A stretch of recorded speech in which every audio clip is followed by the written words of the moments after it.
Quand il n'y a pas d'éducation vraie, l'enfant sent qu'il est devenu maître de la situation. Il crie, il est violent ou il casse ses jouets, jusqu'à ce qu'il obtienne ce qu'il veut. Il sait comment faire pour attirer tout à lui.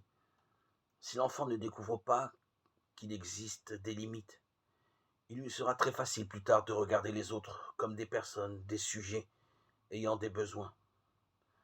Il cherchera toujours à être l'unique maître de la situation pour obtenir ce qu'il veut.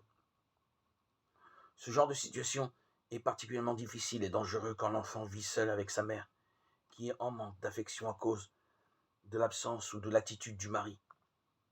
Elle risque de trop dépendre affectivement de l'enfant. Il découvre alors le pouvoir qu'il a sur elle et sa capacité de la manipuler.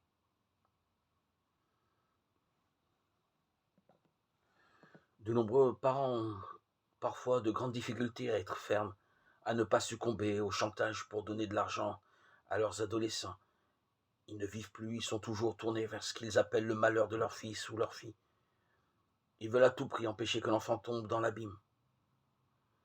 Mais l'enfant ne peut commencer la remontée que s'il respecte ses parents, s'il a confiance en eux, comme en des êtres qui ont leur autonomie. S'il découvre que ses parents l'aiment assez pour dire non,